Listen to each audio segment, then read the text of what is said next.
Hello and welcome everyone to another episode of the Potpourri Place Podcast Show. And on this segment of Everyday Entrepreneur, we have the honor of bringing on Mr. Charley Johnson. Now, when you learn about his history, his track level, his years of servant leadership, and even some things that he actually basically brought to the country by way of his consciousness training movement and chief consciousness officer position, I think we're going to be in for a really good conversation and a really good, impactful pieces of information that our listeners will love and enjoy. Charley, go ahead, welcome yourself on. And how are you, my friend? Great, man. Everything's good this morning. I appreciate you having me on. Excellent. So we just like to hop right in. Charley, if you're open to the kind of where you're at, where you've been, and where you're going, and then we'll evolve the conversation from there. Born and raised in Utah. Most people know Utah to be a very religious Mormon state. We were not. I was not. My family was not. It wasn't that we were against it. It wasn't that we were for it. Okay. And the only reason I bring that up is because it leads into the story of how this chief consciousness officer came about. So I had no religious background. I didn't understand spirituality. There was just nothing. There was just no frame of reference, right? Just was not in our awareness. I didn't do well around kids my age. So when I was 16, I was offered a job around adults, and I loved it because I loved being around adults. I was more comfortable about being around older people. I loved being the ignorant one in the room. I loved being curious. I loved asking questions. I loved being around the executives. I had no college education. My parents were blue collar. So it was just a different world I wanted to be a part of. I wanted to be around it. Company did well. The CEO, who saw something in me that no one else saw, she actually passed away a few years into the business on a Saturday, completely unexpected, very young. And myself and another individual took over the company on a Monday. It was 150 employees with adults with kids looking at us saying, are these two kids going to be able to handle this business? I can imagine. We were blissfully ignorant to what we needed to do. So we just started doing everything. And it worked incredibly well. During that 7 to 8 years after she passed, I flew 2 million miles.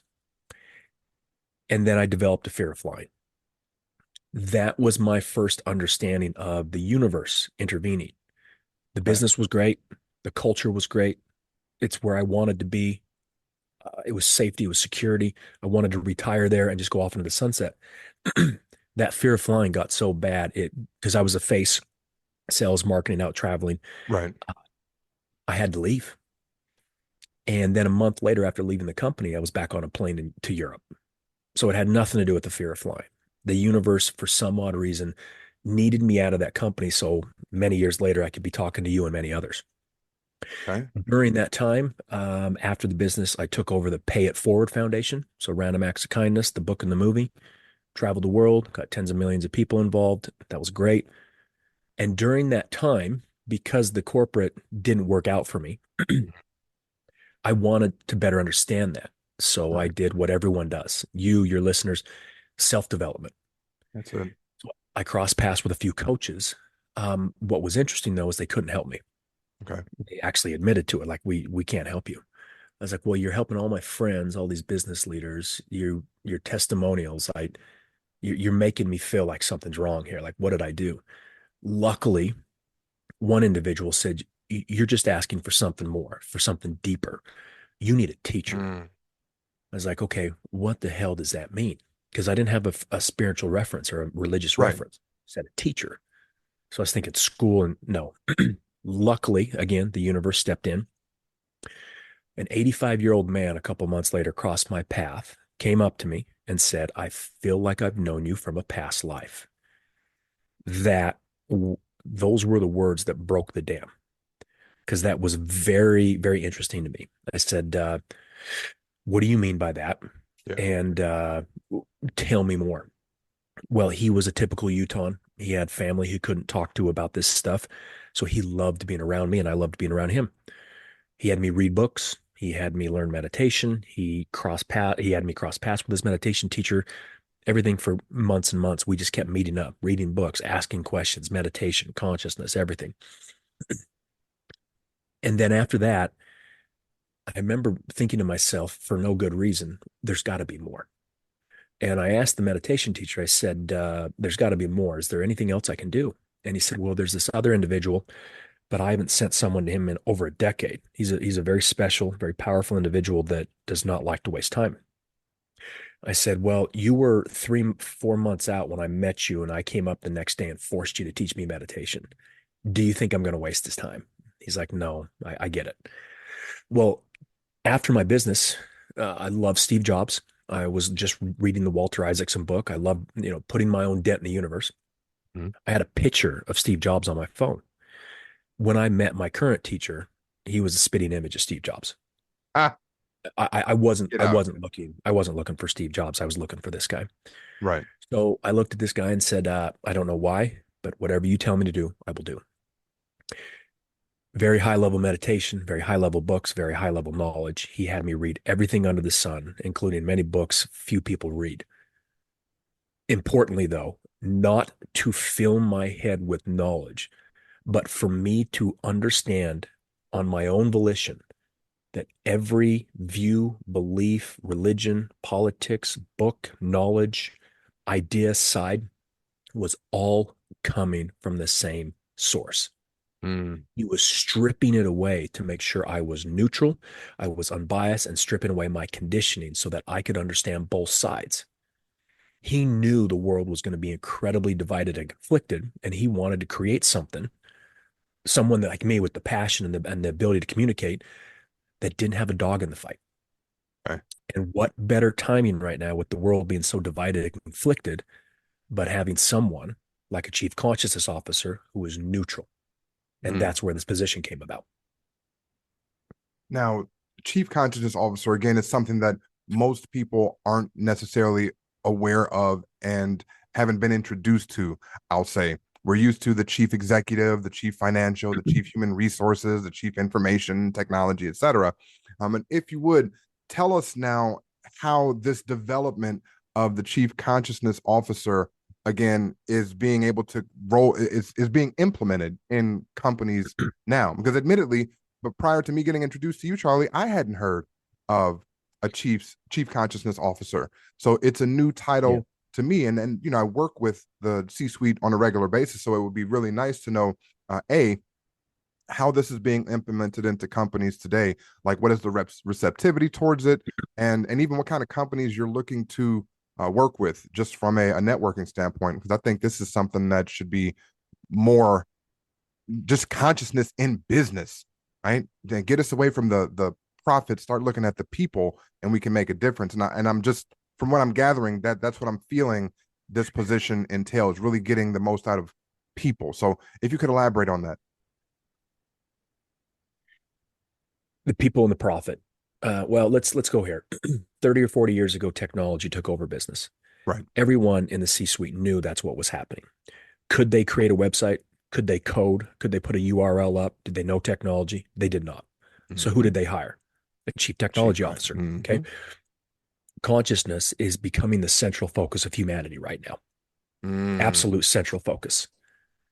Everyone knows it. They're understanding this thing right here. The mind is just the middleman. The same mind that creates the problem cannot solve it. Everyone's trying to do the same things at the same time. And look what's happening. The world's more divided and conflicted than ever. Inside businesses, executives and employees are more divided than ever. So they're understanding we can't use the same thing. We got to go a step lower. We got to go a step deeper. We got to go into consciousness, which they're not. Now we're bringing this to their attention, right? This is the most crucial hire a company can make right now. It is absolutely just as, if not more important than chief technology officer was 30 to 40 years ago. The conflict and division. Well, let me go to here. For the last 20 years, we've implemented wellness programs, right? Yeah. That's actually my field. So you're speaking my language. Let's keep going. Okay. So we've got meditation, we've got mindfulness, we've got Tai Chi, we got yoga, we got all this.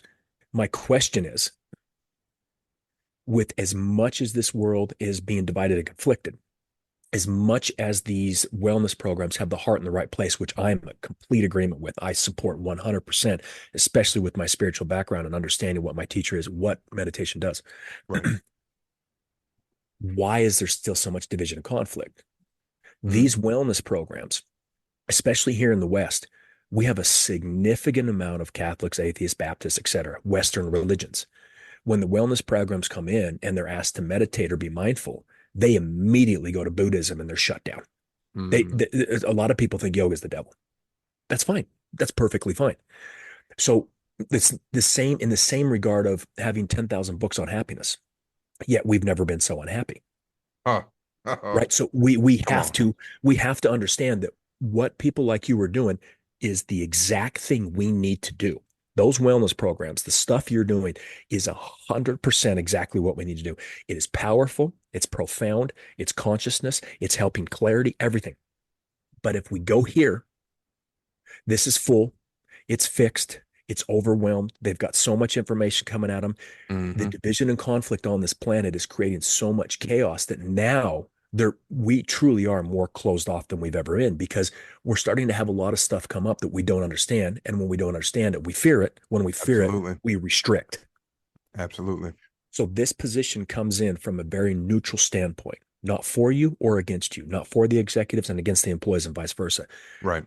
Neutral position who becomes a secret weapon for the C-suite, a secret weapon for VPs, a secret weapon for customer service, because the neutrality of them not being for you or against you is where the world is, because we know the polarizations of politics, of religions and everything. Everyone Mm-hmm. pays attention to both sides. Well, there's a group of people here in the middle that no one pays attention to, those neutral people, the ones that have a consciousness that is not restricted because of their beliefs. It's wide open. Mm. Every meeting a chief consciousness officer steps into, they bring the level up, they break the walls down.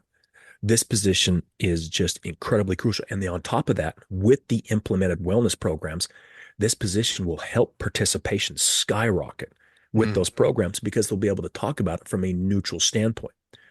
We don't talk about business and religion in business. I'm sorry, politics and religion in business. I get that. Right. But if you're in that company long enough, around those people long enough, you know where everyone stands.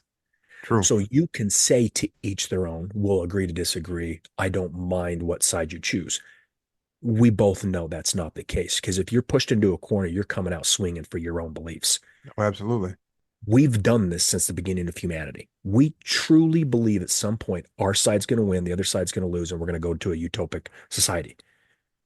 No, we are continuously creating division and conflict. This position helps neutralize that, minimize division and conflict, and at least go from here, from everyone's awareness, to here. Mm-hmm. When they go from here to here, maybe those wellness programs have more participation. Maybe there's less division and conflict between Ed and Susie.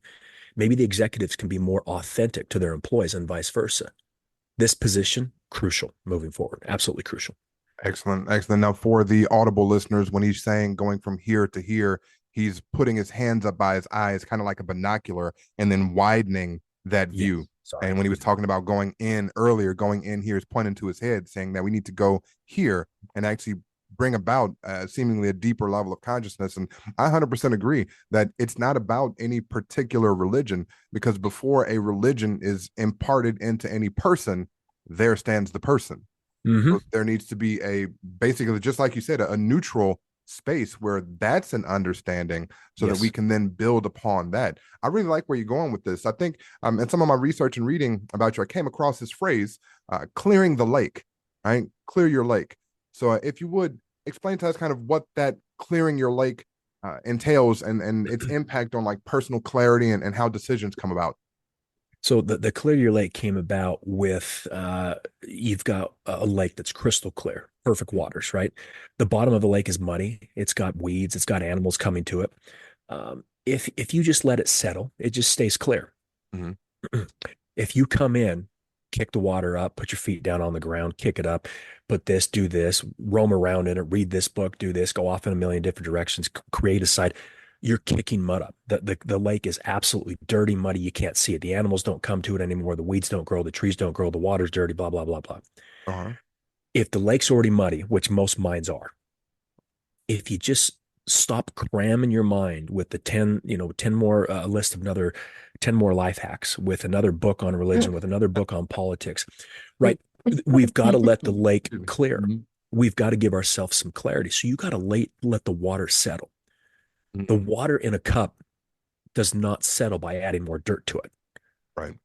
It settles and becomes clear by letting that sediment drop to the ground without adding more dirt, without adding more chaos, without adding more useless knowledge. One big thing here, knowledge is structured in consciousness. Anything we've ever known, read, watched, learned about from a psychologist, learned about from our teachers, from our college professors, from our consultants, from our bosses, from our family, from our religion, from our politics, all of that knowledge came from somewhere. It came from consciousness. Mm-hmm. So we can either learn it subjectively by a third party, by someone's book, someone else's opinion, or we can learn it objectively by just tapping into our own consciousness. Everything we feel like we've learned, we're just remembering. We are consciousness. It is fundamental to our reality and to our experience. The brain does not produce consciousness. It is merely a filter. That's another thing that this position brings, is the helping people the understanding that the mind is a filter. It's filtering what consciousness is. So let's go to the source. Let's not go to the middleman. Let's go to the source. So clearing your lake is letting the mind settle enough so you have clarity. You can have access to any bed of information you want. You will have access to how much division and conflict you're actually creating. You'll have access to the division and conflict that you think the other side is ruining the world with. You're doing the exact same thing. We've got to bring awareness to that. Okay. Okay, good. Good. Well, I'm really enjoying this conversation at this point. Now, let's go back for a little bit. Mentors are so important as a part of day-to-day life, I would say, for anyone looking to get to that next level. Yes. Excuse me. And especially you along this journey, right? You went on this journey with the mentor for, decade plus. So how does that shape your approach, having that one-on-one, right, mentorship? How did that shape your approach to consciousness and leadership? Well, for me, mine was specifically a very high level teacher, right? He was a legit teacher. Most people who cross his path, spend years with him, you'll never see him again. They'll leave the world behind and go off into the Himalayas. Like he does stuff that just defy the laws of physics. It just won't make sense. Very powerful individual, right? So mine was a little bit different path. It wasn't a coach or a mentor or like a it just, I wasn't learning self-development. I wasn't learning how to be better in business. Mine was a stripping away for me specifically. And this is only me specifically. It was a removal of bias and conditioning. So for me specifically, it was a clearing of the lake. It was a clearing out of bias and conditioning. It was so I could have these discussions with you and be completely neutral. I could have a discussion with a Catholic and not care. I could have a discussion with an atheist and not care. I could have a discussion with a Republican or a Democrat and help them both understand that I know you think the other side's ruining the world, but they think you're ruining the world. So my question is, if I flipped a coin, heads or tails, which one's better? They're the same, man. What are you talking about? Yeah, exactly. So bringing awareness to that, the mentor and the teacher and however you go about it is incredibly crucial because they've been somewhere you probably want to go, right? Right. Absolutely. That's a huge thing. Having a coach, all that's great.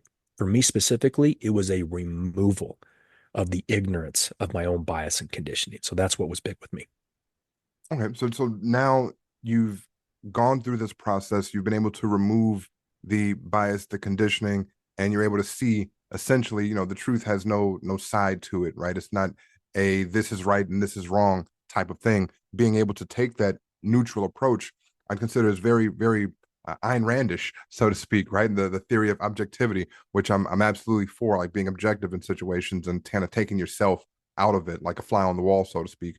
Now, when we talk about business and you bringing forth a consciousness training, how do you implement something like that in an organization where there is that bias, there are those conditionings, and how do you overcome that with, I'll say, the initial C-suite? I'm assuming, again, correct me if I'm wrong, but how do you overcome that with the C-suite first when they seem to have such siloed roles and it's really tough for them to even get together to come and make a positive decision on healthcare for the company?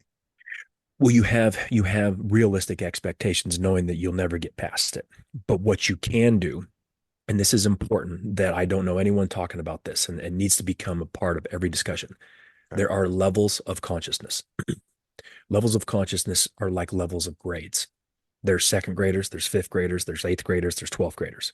Okay. Right. We don't get mad at an 8-year-old for being in second grade, and the 16-year-old being in 10th grade is not better than the 8-year-old. They're just at different stages. The chief consciousness officer understands very quickly and very easily where the level of consciousness is for the CEO, for the customer service, for the middle manager. Okay. When that happens, you have the expectation of knowing you're not taking an 8-year-old and putting them in high school. If you did that, they're going to fail miserably. So there's a lot of programs nowadays that are trying to go from head to heart. Seen. Quite a few of the world is not ready for that. So if you try to force an executive and an executive thinks they're ready when they're not, and you try to make them lead from the heart, it's going to backfire.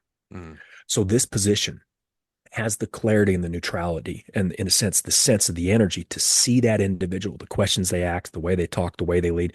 You're going to know very quickly what level they're at. What you can do is you can take a 5th grader and put them into 7th.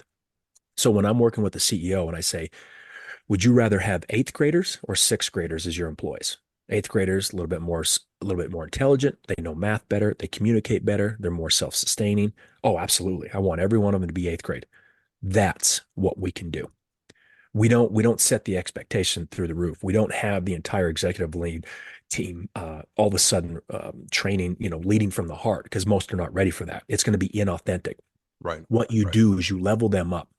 You take their clarity, as for your listeners that don't have the video, we're just expanding their awareness. When you expand their awareness, when you know better, you do better. Right. You're raising their level of clarity. That naturally reduces division and conflict. It naturally increases authenticity. It naturally bridges the gap between the division and conflict created between the employees and the executives due to inauthenticity. So there's little subtle things that do that. But then every executive starts to understand the power of this position, and then it becomes a secret weapon, because the CCO can also help the CEO on strategy. They can help marketing expand their awareness so they have better ideas. Right. They can help sales think about new customers. They can help HR hire higher level consciousness employees and understand the better fits, because the bias and condition of every executive, including HR, is they're looking for a specific person. Well, the person may come in and be a little bit quiet and timid, maybe introverted. That may be the best hire, but the HR professional is looking at him saying, he didn't really give me the energy. I didn't really feel like he was confident. No, he's just a quiet individual. That person's going to work really well with the team you're hiring him for. Giving them an open perspective, a different view, asking different questions, expanding awareness. But the key here is realistic expectations. Not everyone in elementary is going to jump up to a PhD level program, and that's not possible, nor do we want that, because their nervous system would fry. Right. Understanding levels of consciousness, understanding who is ready to lead from the heart, who is ready to simply still continue to lead from the mind, but with an expanded awareness. Now, there's so many ways that we can go with this, man. So let me ask this one. Because there are various levels of consciousness, and again, each person comes from their own perspective. Like you said, you can't necessarily take the kindergartner and put them into the PhD space. I'd imagine there's a lot of stuff, mental clutter, right, that needs to be sorted out. So from your purview, what strategies that individuals here, our listeners may not all be in the C-suite. Some of them might just be running a mom and pop organization or endeavoring to leave high school or college and start a business, right? So these are things that we all deal with as people versus just positions.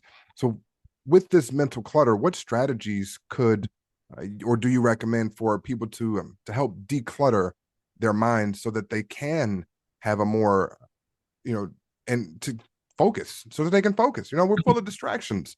And it's tough to focus. So what strategies would you recommend so that people can declutter and focus more within all the distractions that we come across on a day-to-day basis? NASA did a study where they followed a few thousand kids. At the ages of 4 and 5, 98% were considered genius. By the time those kids were adults, it was 2%. Wow. Okay. So first of all, this right here, this discussion you're allowing your listeners to have, is decluttering the mind, because you're letting them know right there, the mind, the middleman, This vast resource of consciousness has been crammed into our minds. And every time we choose a side, every time we think we're learning, every time we think we know what's right and the other side is wrong, we have taken the vast resource of consciousness and crammed it into a tiny little box. Oh, So man. when you say declutter, you've got to give a release valve to the mind, a release valve to the box, a release valve to your conditioning and your restrictions on consciousness. So even this discussion, kind of like the 4-minute mile, absolutely impossible. Someone did it, 1,000 people did it, right? Okay. So understanding the mind is the middleman. This is why you're overwhelmed. This is the same mind that creates a problem, can't solve it. Okay. Well, then let's go one step deeper. How do you do that? Consciousness. Consciousness is infinite. It takes your awareness, even this discussion, and expands it, gives your mind a release valve. That's all we're looking to do. Now, the next question is, people start loving to hear that word. They realize consciousness is not spiritual. It's business. It's tactical. They can use it, right? Okay. You're right there. You literally read my Their mind. question is, so what is consciousness? A wise fish swimming through the ocean swims by 2 young fish and says, "Hey boys, how's the water?" The 2 young fish say, "What's water?" That is consciousness. You and me right now doing this interview are swimming in consciousness. Your listeners swimming in consciousness. This planet swimming in consciousness. Everything physical and non-physical, everything that's fundamental to our experience and to our existence is consciousness. Now, consciousness and conscious are drastically different things. Consciousness is a noun. It's everything physical. It's the mountains, it's the water, it's the air, it's you, it's me, it's mind, it's thoughts. Conscious is our 5 senses. We are aware. It's our awareness. If we get knocked in the head, we are unconscious. So that this discussion, letting people understand what consciousness is, how they are a part of it, how that knowledge is everything in consciousness. They are consciousness. They can have access to it. That's how we declutter the mind. We give it space. We give it the correct information. We give it to them in a neutral box, not a spiritual box, not a religious box, not a Republican box, not a Catholic box, not a Muslim box, a neutral box that says, I am Muslim, I am Catholic, I am atheist. He's telling me I have access to this and it doesn't bother anything. Exactly. Consciousness is everything. You talk about bringing consciousness into business. It's already been there. Basically, they've had a blank check and they've cashed it for $100. Oh, man. We need to cash that check for $1 trillion. We need to cash it for unlimited resources, right? Because the mind's a very limited tool. We've been doing this since the beginning of humanity. Yeah. We have been choosing sides. Nothing changes. There is no bipartisanship. There is no getting along with religions. To each their own has been thrown out the door. Because if we're pushed into a corner, we're coming out swinging for our beliefs. But this is consciousness in a neutral level, which expands the mind and declutters it because you're giving it space. Charley, I'm amazingly thankful, and I'll just take a pause for a moment to express my gratitude, universally speaking, that we were able to connect on today, that these platforms brought us together so that we could have this conversation. You know, I'm getting goosebumps over here at several things you're saying because it resonates, right? It truly resonates. So I back into a little bit of the Q&A then. For most people that have not been introduced to this, that might hear consciousness and chief consciousness officer as a title or as a way of looking at life, a varied perspective, if you will, as something that's tough to grasp. So oftentimes before a person will move into a thing, they'll need to know what's the light at the end of the tunnel. So that brings my question, if you could, to discuss the relationship between having a heightened consciousness and how that intertwines with innovation, either as an individual or on teams. Well, let's just go with innovation. When Einstein came up with his amazing theories and he never went through the typical scientific method and his colleagues always pressured him, they said, well, where'd you come up with this? Did you copy it? Who, you know what? He's like, I always tapped into my cosmic self. So if you're a chief innovation officer, if you're a chief marketing officer, if you're a sales guy, if you're a customer service that just wants to pay their more, whatever you're looking for, whatever issue you have, if you're looking for solutions, every solution, every answer to every problem that you're looking for is within your own consciousness. You have got to expand that. Then you become a better employee. You're Mhm. less divided and conflicted internally, which then creates less division and conflict externally. You get along with your employees better. You get along with your manager better. You get along with your wife better. You get along with your Yeah. kids better. You get everything. Because again, when we're restricted, all we're seeing is one thing. It's a lot of pressure. It's 80,000 thoughts in a tiny little box of a mind. We need a release valve. Mm. The stress we have is internal. That's what a lot of people are understanding. We always point outward. We always point to the leaf of the tree, but the root of the issue is us internally. The division and conflict starts with us. This position helps every single employee. This position helps every employee in and out of work because you're giving them personally access to the most powerful tool on the face of the planet. And you're allowing them to figure that out on their own, no matter their political belief or their religious belief, because you're coming at it neutrally.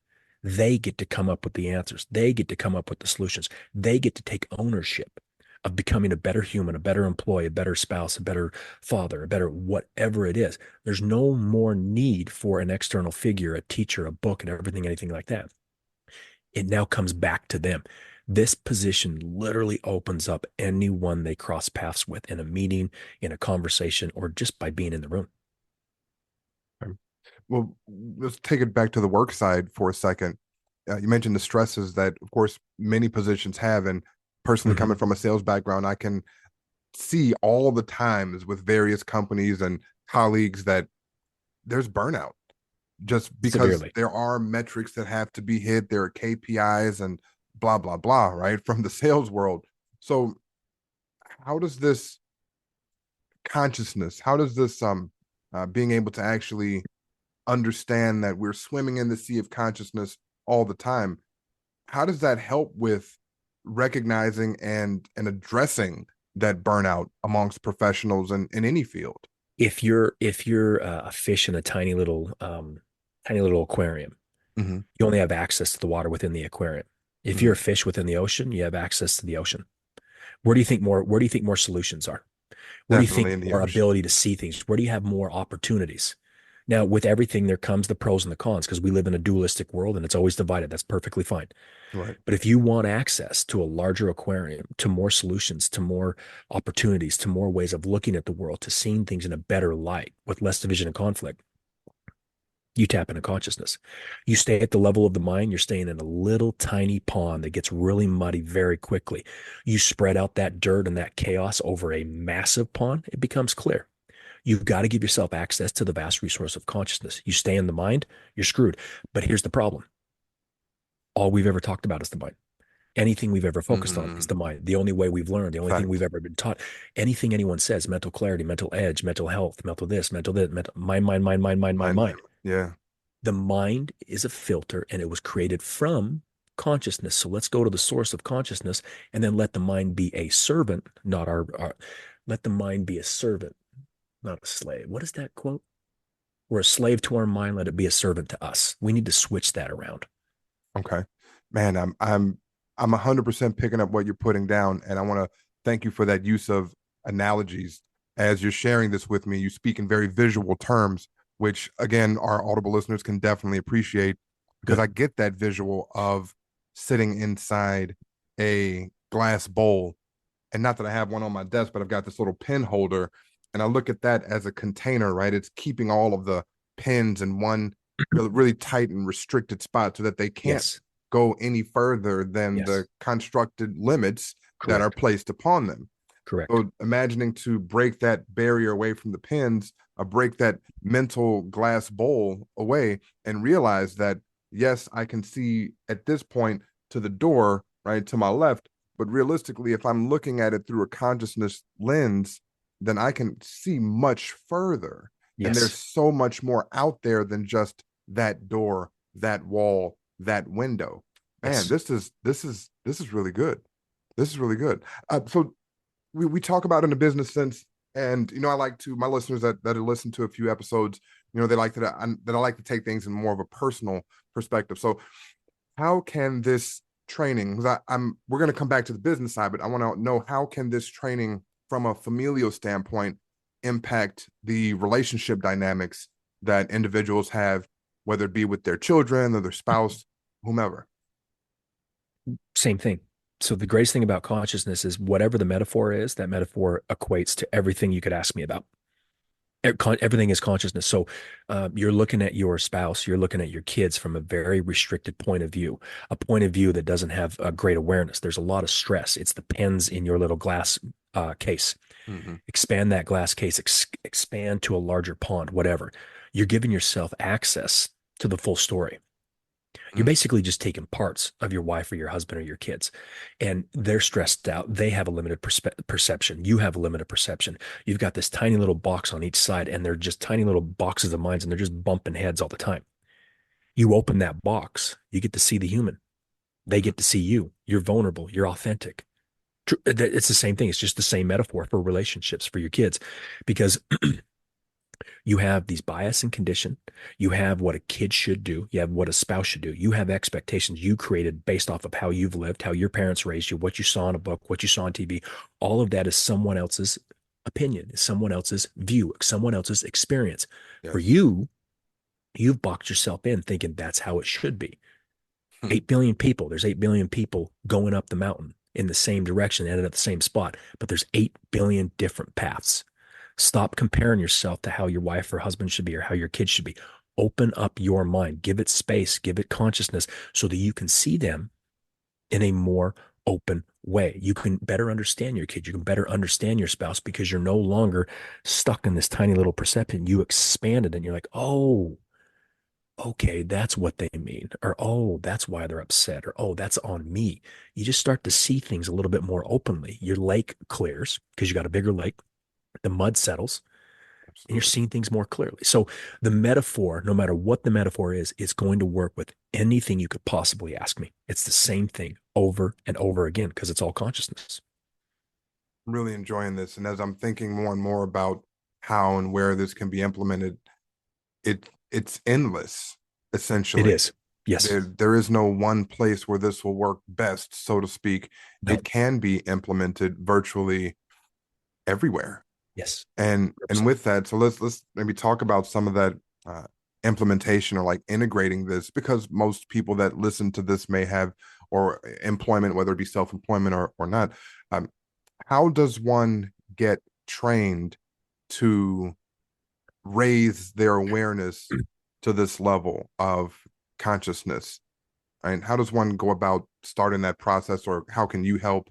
Well, they've started the process just by listening to this podcast. So in everything else they've known is they gotta take time away every week, every month, right? They've got to take a couple hours a week, and it's a 10-step program, and it's once a week for 2 hours, and we're going to break that. Consciousness training is an unlearning. Mm-hmm. It's an expansion of the mind, not a cramming of more knowledge into something that's already full and exhausted and overwhelmed. So this goes against what they're used to. And that is the point. Consciousness training started with listening to this podcast because now they know what consciousness is. They've heard the metaphors. They know they have access to it. They understand that they're swimming in it, right? It's this conversation. So consciousness training starts out that way. We just start having discussions and I start getting to know them. I start to understand their bias and condition. And I simply, from a neutral standpoint, they know I'm not attacking them because they're there for a reason. They know my neutrality. I always ask them where they got their viewpoints, how they were raised. Why are you this? Why are you that? Just not to change their mind, because they're not going to change their politics. They're not going to change their religion. Right. But the seed's been planted. The universe is a great gardener, and it starts to water, and it takes their awareness from that very funneled, like horse and blinders type of way, and expands it. Every conversation, such as this, expands consciousness. I don't need a 10-step program. I don't need to force you into a box. I don't need you to, it's just a simple awareness. That awareness expands your level of consciousness, which expands your ability to tap into new knowledge, new questions, new, oh shit, I might be the issue. My side might be causing the conflict. My side might be the one ruining the world, just like the other side. It's just a like the heads and tails of the coin metaphor. Right. Tell me what's better. Well, they're the same. Exactly. Oh man, this is good. This is good. I am oftentimes when having these conversations, it just makes me want to like reach out and get the stuff right. And as I'm listening and experiencing this, it's not necessarily about knowing more stuff. I can understand that your personal journey was about stripping away Mhm. those beliefs. And I think that that might resonate with more individuals than we think, Yes. as we are all full of stuff Mhm. and we are all full of these beliefs. And there are things that we can do to move those to the side and clear the lake, if you will. Yes. I really like that phraseology. So let's talk about maybe where this is heading. Uh, it's the year's 2025, right? I'll date this particular conversation. The years we recorded is 2025, and we are in a unique place as a society. Where do you see the role of consciousness in shaping the future of our work and our society? Consciousness has always been shaping everything since the beginning of humanity, since the beginning of the universe. The difference between then and now is we're aware of it. So now that we're aware of it, we want to know it. And if we want to know it, we want to know how to utilize it. Because let me make something very clear. We will never fully understand consciousness. We will never fully understand God. We do not understand or have the capacity with our tiny little divided minds to know that. What we can know is how to utilize it to its full potential. Now that more people become aware of consciousness, like 30 years ago, technology, that is, you want to talk about the most powerful technology in the universe? Where do you think everything came from? Consciousness. Technology came from consciousness. Speaking of that, artificial intelligence, basically taking the humanity out of humans. Who created, quote unquote, artificial intelligence? It's not artificial. It's consciousness. It's not artificial. It's intelligence. It's just run through a machine that gives us access to it. Just like everything else on this planet, it creates people who are for it and people who are against it. Mm. My point being is we're talking about consciousness like it's this brand new thing that we just discovered. It's always been there, but now we get to re-up on that blank check. We don't get to cash it for $100. We can cash it for whatever we want. Mm-hmm. Consciousness, because of people like you who are allowing this conversation to be heard, that's how we shift consciousness. That's how we bring awareness to your listeners and to everyone across the globe that they are it, that they have access to it, and that it's not spiritual. It doesn't go against your religion. It doesn't go against your politics. Utilize it however you choose, with whatever thoughts and beliefs and sides you choose. No matter what, it's all yours. Do whatever you want with it. It is the best technology known to man. Technology that we see is just an extension of consciousness. And we are just moving closer and closer and closer and closer to what consciousness is. So the Man, more we clear the lake, as you say, we will have more powerful use. And the more we know, the better we will be. It's just a ripple effect. Boom, boom, boom, boom, boom. We need to go to the source, not the middleman mind. The middleman mind says, I'm Republican and I hate Democrats. I'm a Democrat and I hate Republican. The mind is what creates the division. Consciousness doesn't. It's pure. Charley, this has been amazingly powerful. We're going to go ahead and start to land the plane here. There are a Okay. couple of pointed questions that I like to ask at the end of our show. And the first one is very straightforward, namely because it's great to know that Charley Johnson exists, and that which is Charley Johnson at its essence is consciousness and Yes. at a certain level of awareness. But on the surface, my question is straightforward and simple. Charley, what is your middle name? Lyndon. Charley Lyndon Johnson. So if you wouldn't mind sharing, is there a story behind the Lyndon? I don't think so. I've asked my parents multiple times, and I was expecting some cool little story about some guy that passed away and saved my life, or someone. And they're like, no, no, I don't know where the hell Lyndon came from. Okay. And then for those listeners who might just be tuning in to season 2 here, the reason that I asked that question is because, again, we're typically in our society first name, last name, first name, Yes. last name. Yeah. And what I'd learned is that we typically only know the middle names of maybe 5 to 10 people in our nuclear family, best friends, that sort of thing, usually about 5 to 10 people. And I found out to be true in the hundreds of people that I've asked that over the years. So I appreciate you sharing that, Charley Lyndon Johnson. I Thank like you. that question. Absolutely. Now, and last but not least, I'd just really like to turn it over to you to speak to the audience. I don't want to guide or prompt anything. I just want to give you the next minute or two to speak to them and share what's on your heart, what's on your mind, what's there for you as a message to provide to the listeners of the show? Well, we'll put this in the show notes. I assume I'd love to push people to my LinkedIn page because it's a discussion of what this position is, but specifically what it's not. Mhm. But my last little thought is look into consciousness. Google search it. Do your own research, because I promise you, it is going to be more and more the central focus of 8 billion people on this planet, no matter their intelligence, no matter their level of consciousness, no matter where they work, no matter what country, no matter what their beliefs or ideals are. Everything is consciousness. And the more we understand it's fundamental to everything that exists, we're going to want to utilize that resource to our own abilities to make our families better, to make them safer, to be more, to be stronger, to be more clear, to help our kids, to help our spouse, to help our employees, to whatever your awareness points to, whatever you want to do on this planet, whatever your soul is begging you to do, it all comes from consciousness. So tap into the source. Do your own research, not to scare you, not to fear. Just find out the methods, find out the theories behind it, find out what people think it is. Mhm. But consciousness is everything, everything. So just do your own research on it. And if you want to talk to me, ask questions. If you're a company looking to finally hire this position, reach out, because what I want to do is I want a full-time, good-sized company to hire this position, not as a consultant, but full-time, and then help other companies, thousands of companies, hire this position too, because I want this to be within education, within universities. I want it to be taught at an MBA program, because this is the most crucial position humanity's ever needed to do right now, because consciousness is expanding more rapidly and more aggressively than humanity's ever experienced. You're going to want someone on staff who understands both sides of the world when it comes to that. Excellent. Excellent. Thank you so much for that. I will ask now, excuse me, what's the best way for our listeners to get a hold of you? LinkedIn. LinkedIn. And I do have that there. here. I'll Yes. put it in the show notes. It's linkedin.com/NIN/CJ consciousness.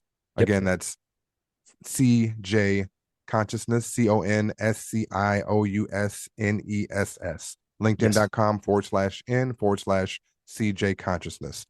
Charley, this has been a fantastic show. Thank you so much for raising our awareness, bringing consciousness to the forefront of our conscious, and allowing the listeners a reason, if nothing else, to start looking into this so that we can all again develop and grow as humanity together. Thank you. Absolutely. Perfect. This has been another episode of the Potpourri Place Podcast Show. Thank you so much, Charley Johnson, an everyday entrepreneur that is here truly making a difference. Looking forward to our next conversation. Bye for now.